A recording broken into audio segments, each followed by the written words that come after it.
resurrection, ang pagsama ay maranasan po namin. At alam po namin, O God, na may gagawin ka sa Panginoon sa bawat isang anak mo, Panginoon. And we declare, O God, yung prosperity, Lord, ay maranasan ng bawat isa. Yung kagalingan, kapayapaan, at kaayos ng pamilya. Magsisimula kami muli, hindi kami magsasawa. Dahil sa iyo, Panginoon, kami umaasa na may tagumpay ang mangyayari, Panginoon. Sa iyo namin pinagkakatiwala ang mga ito, kagod na umamit sa iyong likuran, kayo po ang magpinsay. Para maranasan po nila anong gusto ko sabihin sa taong ito. We give you praise, honor, and glory. Lahat ng pinagpanaw, pinagaling, pinayaman, sumigan na namin! Nakakulang mo tayo. Praise God. Paano na tayo magsisimula ulit? In the last month, last year, siguro may na-pay, meron tayong mga hindi na-attend ng mga gusto. Pero ngayon, 2026, marami nag-wish na ganito gusto kong gawin, gusto kong gawin, gusto kong masenso, gusto kong lumaman, gusto kong magkabay, magkakotse, bla bla bla. So, another wish ngayong taon. Sa Bible po, mayroong nagsimula na ng maganda ang ginawa niya para maging successful siya. So, ito po yung ating aralin.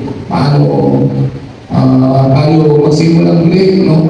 Kasi marami naman hindi naging successful no 2025. So, bigawan kayo ninyo lahat ng tagumpay ng 2025. Kalahati. Kalahati. Talagang lahat tayo ay meron struggle, no?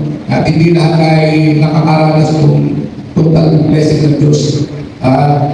Kasi nga, mayroon kulang. So, yung aralin namin ngayon, paano natin ma-attain yun, no?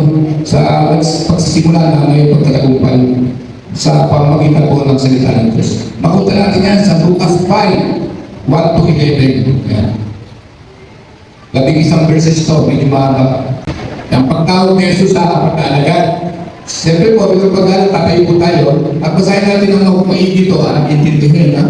Kasi po, dyan tayo bago may mensahe. Okay, basahin nyo yung una, sundan nyo, inakas nyo basa para nadidilig ng tenga. Okay, ready? 1, 2, 3. Minsan, Lucas, 5 kabanata. Minsan, habang nakatayo si Jesus sa tabi ng lawa ng Genesaret, nagsiksikan ang napakaraming tao sa paglapit sa kanya upang makinig ng salita ng Diyos. May nakita siyang 2 bangka sa baybayin. Nililinisan ng mga mangingisda ang kanilang mga lambat at wala sila sa kanilang mga bangka. Sumakay siya sa isa sa mga ito na pag-aari ni Simon. Hiniling niya rito na ilayo ng kaunti ang bangka mula sa baybayin. Naupo siya sa bangka at nangaral sa mga tao. Pagkatapos niyang mangaral, sinabi niya kay Simon, "Umalaot kayo at ihulog ang mga lambat upang manghuli." Sumagot si Simon, "Guro, magdamag po kaming nagpagod ngunit wala kaming nahuli. Ngunit dahil sa sinabi ninyo, ihuhulog ko ang mga lambat." Ganoon nga ang ginawa nila at nakahuli sila ng maraming isda, kaya't halos mapunit ang kanilang mga lambat. Kinawayan nila ang kanilang mga kasamahang nasa kabilang bangka upang magpatulong. Lumapit naman ang mga ito at napuno nila ang 2 bangka. Ano pat halos lumubog ang mga ito. Nang makita iyon ni Simon Pedro, siya'y lumuhod sa harap ni Jesus at sinabi, "Lumayo kayo sa akin, Panginoon, sapagkat ako'y isang makasalanan."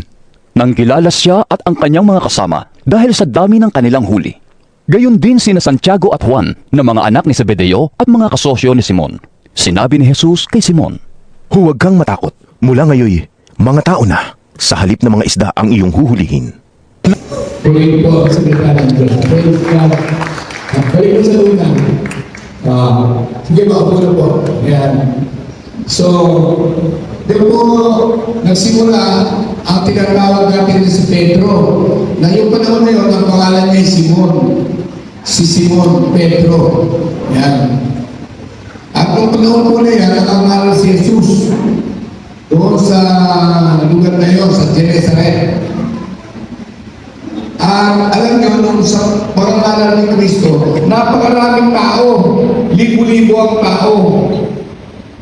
Pero ang binigyan niya lang ng pansin dyan at binigyan ng halaga sa napakaraming tao na yun ay si Pedro. Napukusan niya. Sabihin sa katabi ko, "Hoy, Pedro, baka ikaw naman yun." Ibig sabihin niya, may nakita ng Diyos kay Pedro. Amen ba? Sabi mo sa kanan mo, may nakita kaya sa'yo. Kaya masarap may nakikita sa atin. Amen ba? Na tayo ay talagang Kanya. Ano? At sabi siya, lumalapit ka kay Kristo taas.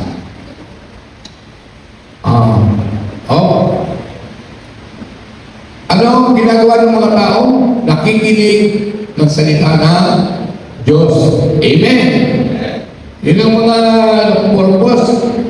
Maraming tao nag-pay 2025. Kulang sa quiet time, kulang sa prayer, daming kulang. Sabi sa katabi, oy, baka ikaw yun. Amen ba? So we need to start a new beginning. Magsisimula ulit tayo para ang taon ay maging matagumpay. Amen! Kasi ang secret ito. Yan o. Anong number 1 niya?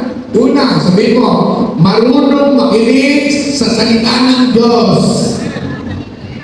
Amen! Yun yung secret. Alam niyo si Pedro, ang trabaho niya, mangingisda siya sa kwento. Ngayon, tinawag siya. Ano ginawa ni Pedro?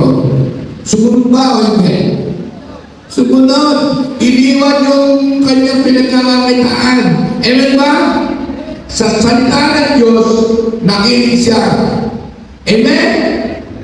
Dahil sila'y nakinig, meron tayo ngayong gawain. Amen ba? Ang tawag sa kanya, hindi ka na mangingisda. Ang gagawin mo, mangingisda ka na ng tao. Amen! Ano kaya ang nasa loob ni Pedro yung panahon na yun? Alam niyo ba ang trabaho ni Pedro? Fisherman. Doon siya kumuha ng kinakabuhay niya. Bago pa naman siya nalisda, sabi ng misis niya, Ani, sana gamihan mo huli. Magbabayad tayo ng tubig, kuryente, baon ng mga bata, bahay, bla bla bla. Hello? Pero nalista sila doon sa pinansa natin, magdaman, walang huli. Ba? Walang huli. Ngayon, ano kaya iuwi niya sa pamilya niya? Walang huli. Marami sa ating panahon, pero 2025. Hirap na hirap, pagod na pagod, trabaho na trabaho, negosyo na negosyo. Wala pa rin nangyayari. Sabihin mo, para ako yan. Ba? Pagod na pagod. Pero sila Pedro. Pero walang nangyayari. Walang huli. Nilalapitan siya ng Diyos.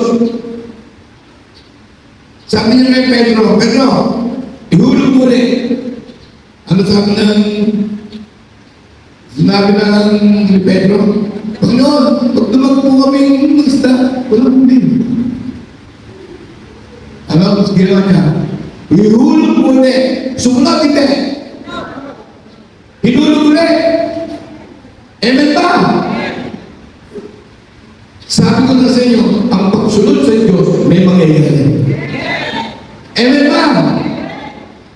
Higit pa sa inaasahan mo, pag sumunod tayo sa Diyos. Amen? Ngayong taon, sabi mo, ngayong taon, sa Diyos tayo makikinig. Amen ba? Para magtagumpay ang pagsisimula ng ating taon. Amen?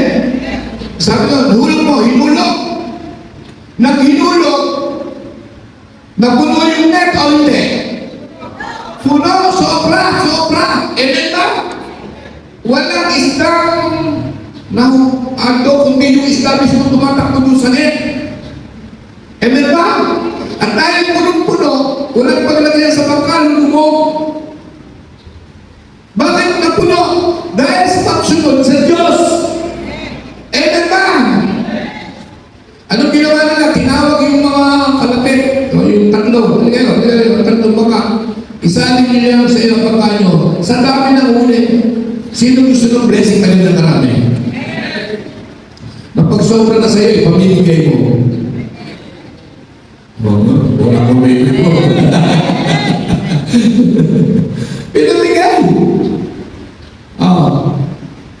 Hindi inulong. Ano sabi niya, no? Sumagot si Simon, Guro, magdamag po kami, nagpagod, wala kami, nahuli. Yun yung mga taong nagpagod noong 2025. Wala pa rin huli. Salamat sa inyo sa mga may huli. Amen ba? Ngayon, kung wala kayong huli ng 2025, kailangan ngayon 2026, makahuli tayo. Amen ba? Yung trabaho mo, aangat ka, negosyo mo, aangat ka, kabuhayan mo, aangat ka, ito yung kailangan gawin natin. Ano yung number one? We need to follow the word of God. Amen! Yung salitaan niya, kailangan sinusunod natin.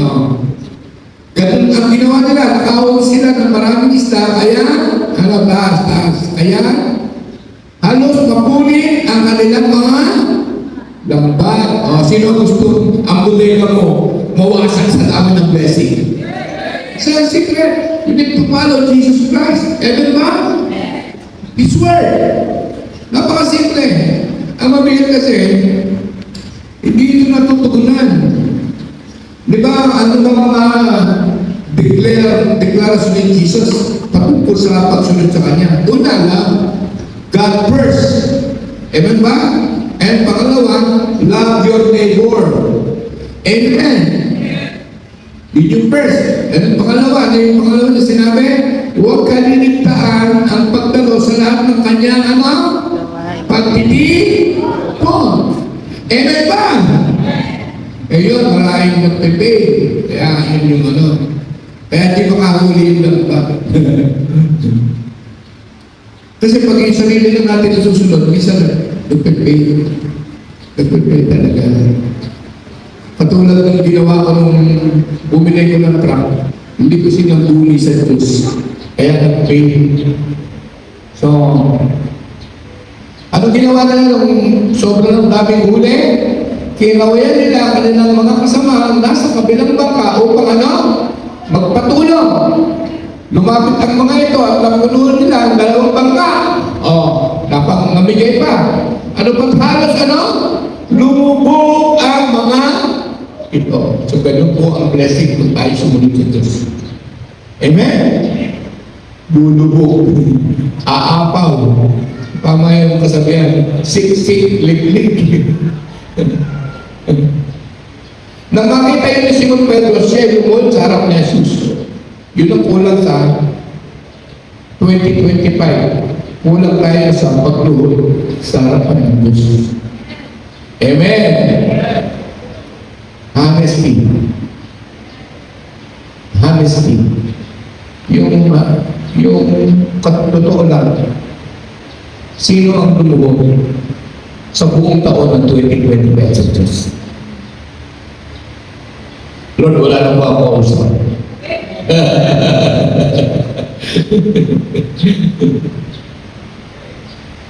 Lumapa tayo ng Muslim. Sinusubsub yung ulo sa lupa. Nakalod.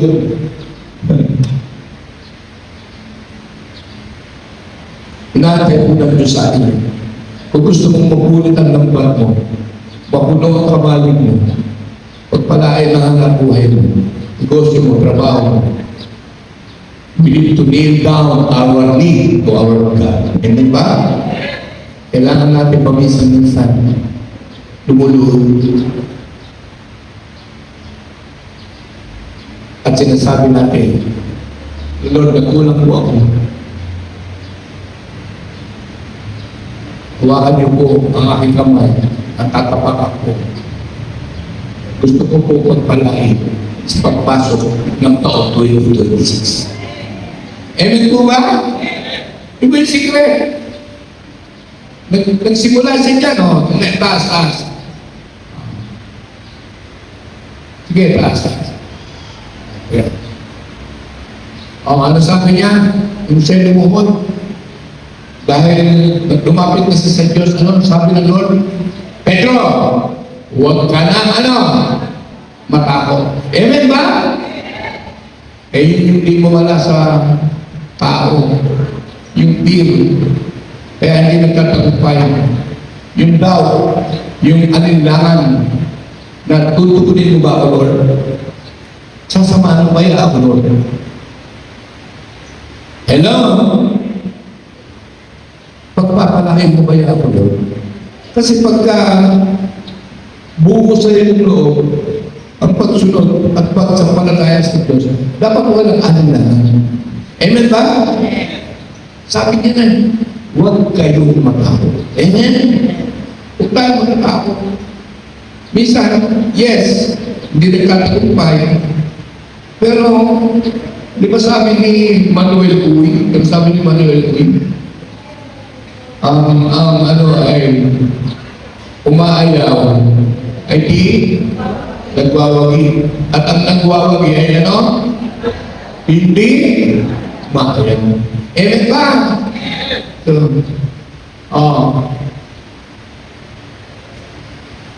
ano sabi niya dyan? Mula ngayon, mga tao na sa halip ng mga isda ang iyong uhulihin. Sa tingin niyo, ano ang mas mahalaga kay Pedro? Trabaho, isda, pera, o ang pagsunod sa Diyos? Yun ang kulang sa mga anak ng Diyos. Lumang utos sa Great Commission, go ye and make disciples. Umayo kayo at ipangalan ng ano? Magandang balita na kalit. Honestly, sa totoo lang ulit, ilan sa inyo ang nagbahagi ng salita ng Diyos, ng kaligtasan? Kaya ngayon nandito, you are a fisher of men, not fisher of peace. Amen ba? You are training to ginagaya kayo para maghuli ng isda.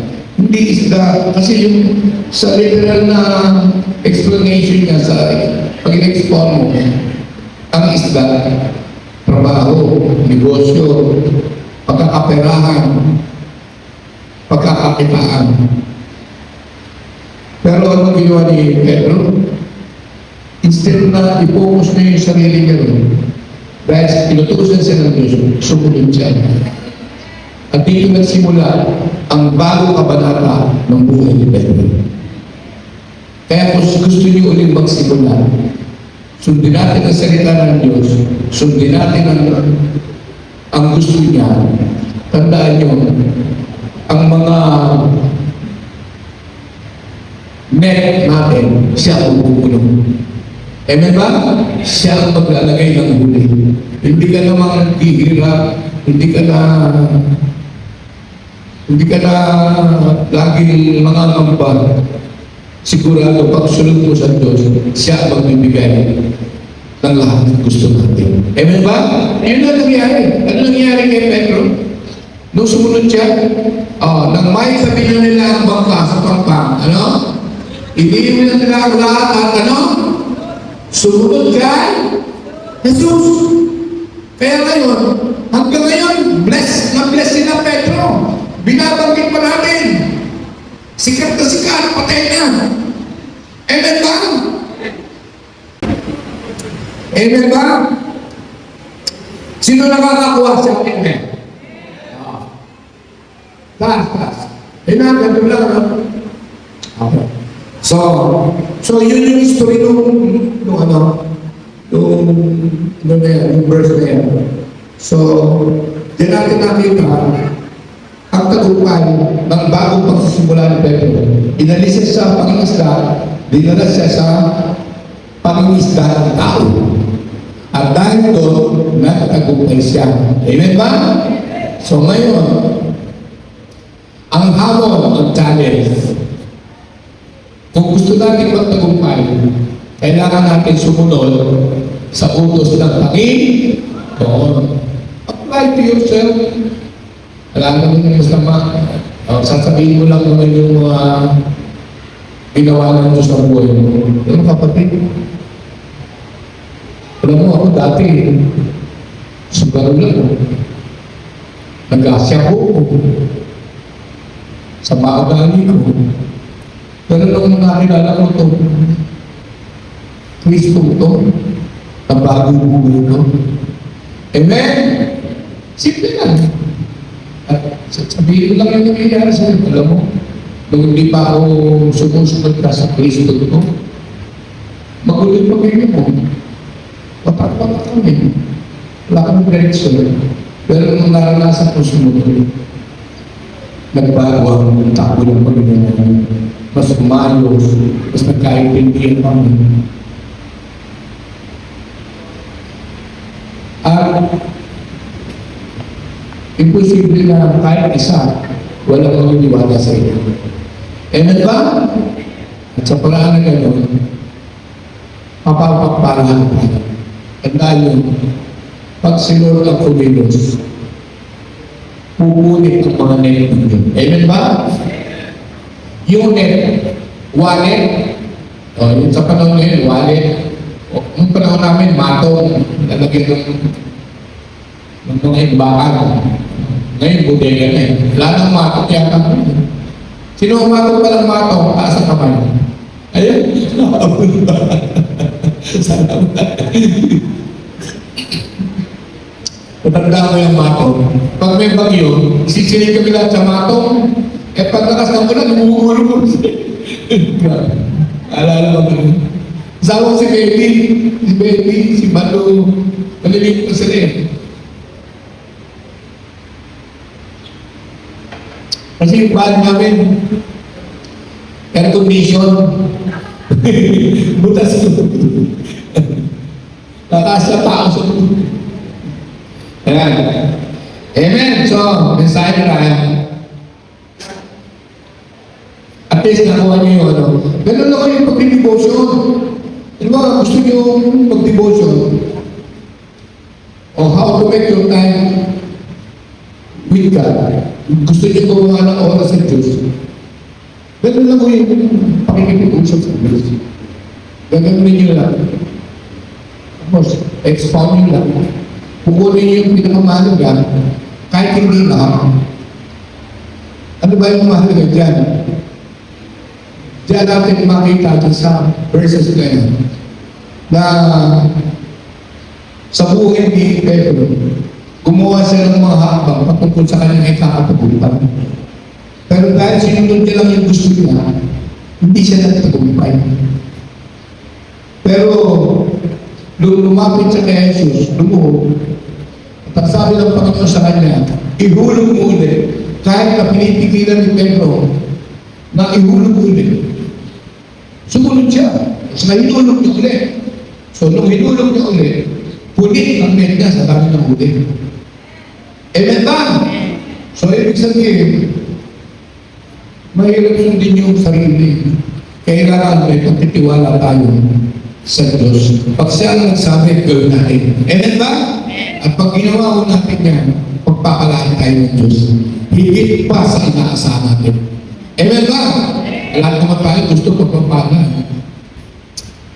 At kasama yan sa pangako niya. Di ba? Ang gusto ni Lord sa kanyang mga anak, buhay na ganap, kasiyasiya. At sabi ng John, 1 John 3, di ba? Sabi niya, no? Pati kalusugan, isasama ko sa inyo. Amen ba?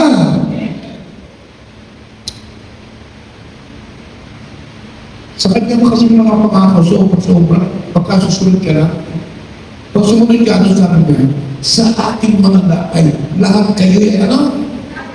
Gagaling. Amen ba? Sa ating mga hirap, kayo ay ano? Yaya? Man. Ano tinayayari?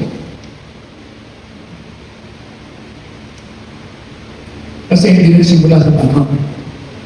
Kaya sabihin sa katabi, ngayong taon, magsisimula tayo sa tama. Amen! Sabihin mo, lakas mo sa katabi mo, may tama ka na.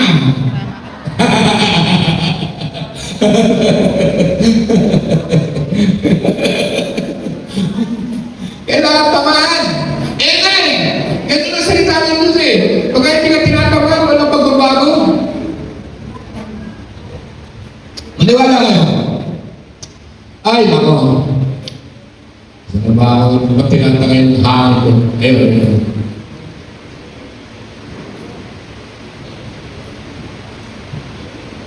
Alam niyo yung pinakamagandang mangyayari sa buhay ng tao ngayon sa panahon ng 2026, yung makapagsimula ulit tayo sa tama. Huwag mo natin hayaan na palagi na lang ganun ang ganun nangyayari natin taon-taon, hindi ka nang hingin ng uwis, wala namang nangyayari. Yung iba, bibili pa ng 2 prutas, ilalagay sa ibabaw ng lamesa, bilog-bilog. Yung iba, nag-aakis pa ng mga oil.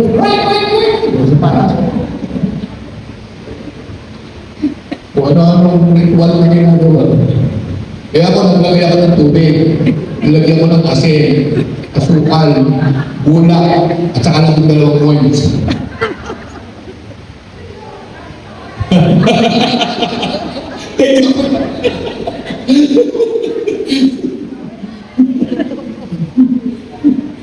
Ako pala ako ng gumawa.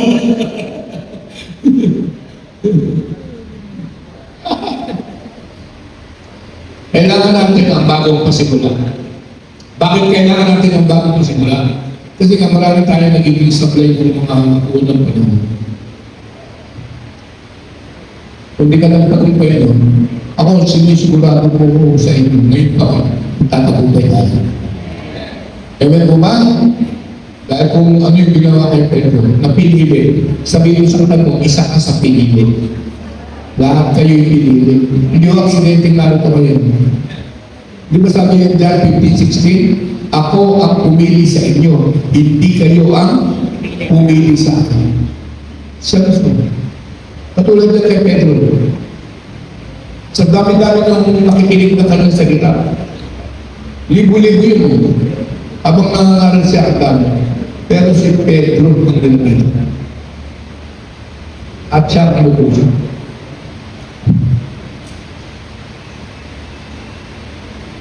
Isang mga isda.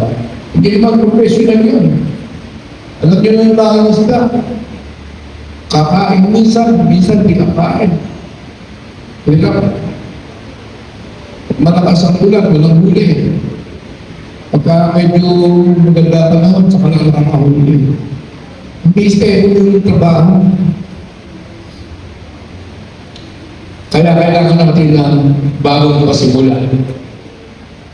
Ngayon, hamon. Kung pamilya natin, watak-watak, gulo-gulo, hindi maayos. Ngayon 2026, magsimula tayo muli. Buuin natin sila. Anak, meron akong lupa, 3 hektarya. Hati-hatiin ko ito sa inyo. Huwag lang kayo mag-aaral. So, yung mga kapatid ko dyan, bigyan niyo ako sa benta. Binenta ko dito. Sabi nila lang sa bugis. Kung yata si Bebe ko kumuha ng bayo. Panayat sa kalaan.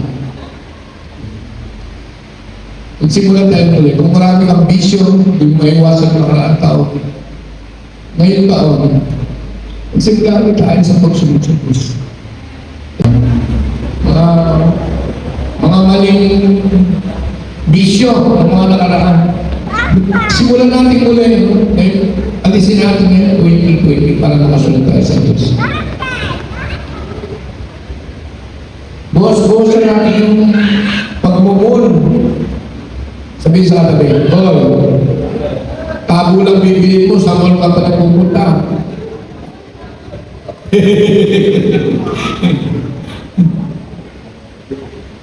Pagkasos doon, yung isang pagkain mo doon, mga 3 days mo ng budget sa pagkain sa bahay, mga matitipid mo, malaki matitipid. Kaya yung gani yung mga pagsweldo, all. Okay, pag-uwi ka na. Wala na. Magsimula na tayo. We need to start a new beginning. Amen ba? This year, 2026. Para maranasan natin yung maganda sa ating buhay. Okay? Bukas-bukasan din yung social media. Ang lakas sa oras niyan. Aminin, aminin. Sabi mo, aminin. Ilang oras ka nag-ML? Yung totoo. 24 hours a day. Yung mga tauhan mo sa sarmat. Walang ginawa ko.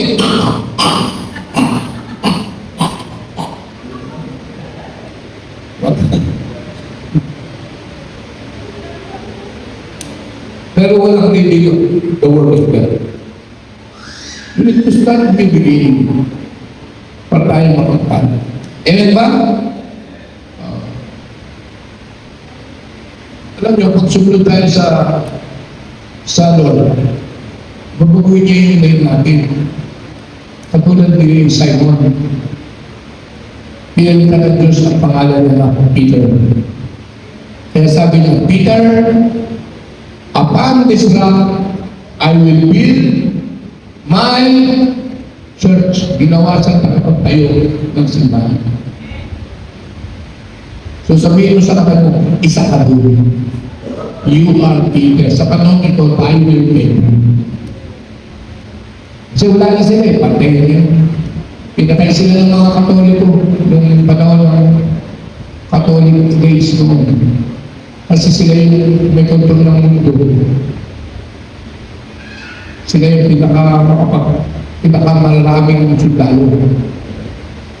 Sa Rome kasi nagsimula ang mga mabirigma ng mga unang sinakop nila itong buong Asia sa North America. Kaya ang North America sa Catholic yan, Paraguay, Uruguay, mga North, Brazil, Catholic country yan, puro bibo. Kaya mahirap lahat yan. Nicaragua. Tapos dito pumunta sila. Naghati-hati sila dito. Kasi ang Euro, madami sila eh. Madami sila, di ba? May Sweden, may Great Britain, Germany, blah blah blah. Ang Germany, ang kinuha nila, itong East North, itong mga Israel, Middle East, itong nakuha nila. Ang Britain naman, nakuha nila itong Malaysia, Hong Kong. Tayo naman nakuha ng Rome, mga panahon. Kaya naging Catholic tayo. Dahil sa pinasok tayo ng Rome. Bakit pinasok tayo ng Rome? Kasi itong Pilipinas ay tinatawag na the land of Opir. Lahat ng ginto ni Solomon dito kinuha sa Pilipinas. Kaya ngayon, ang ilalim ng lupa natin, maraming ginto. Ito kaya ayaw tayo bitaw, malalaking bansa. Pagpesa, para maintindihan natin. Sa Diyos nila walang mundo. Tayo kompleto, may mundo tayo. Sa Japan, walang minahan. Sa atin, nandito lahat ng mina. Ang South Korea, wala silang mineral o resources. Wala sila. Wala silang tangiman na katulad dito. Pero mayayaman sila kahit wala silang resources. Pero ang Pilipinas, nandito lahat ang mineral and resources. Bakit tayo mahirap? Sabihin sa kanya, kasi mali ang simulan.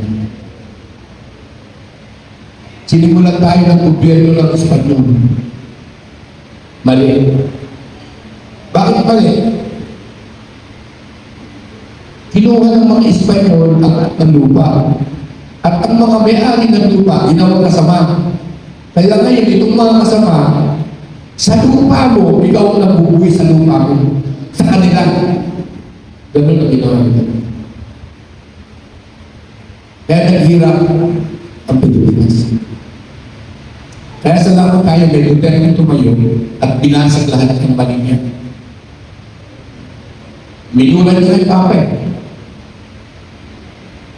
Ikaw ang salo dito sa amin, sabi niya. Malis ka dito.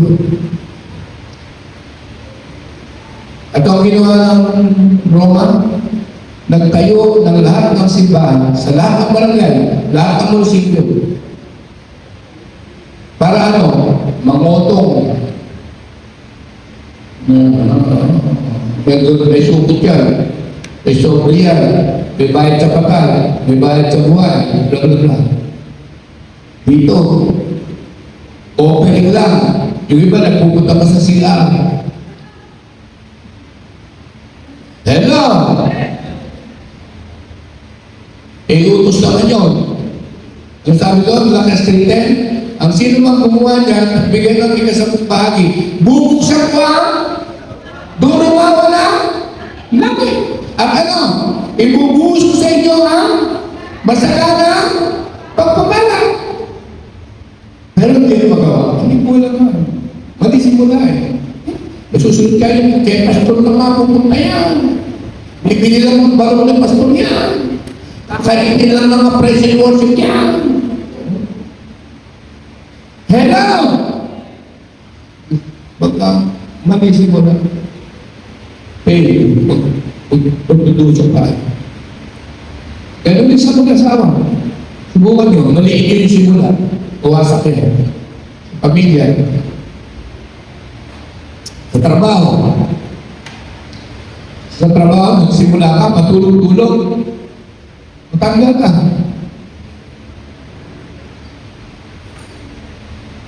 Hello? Sa pagsasaka, mali simula mo, hindi ka amin. Maniwala kayo. Sinabi na, ang pamatay ng damo at ng peste ay nasa isang buwan ng kalahati ng palay. E bubuhay mo, 2 buwan na. Sunog ang ibubunga ng palay. Ang ibubunga. Why? Wrong religion. Amen? Maling simula. Kaya maganda yun sa tamang simula. At makuha lang natin yan pagsisimula ng tama para sa ating magandang buhay. Para magandang mangyayari sa ating buhay. Pagsunod sa salita ng Diyos. At tulad ni Pedro. Amen? Are you blessed? Like and subscribe.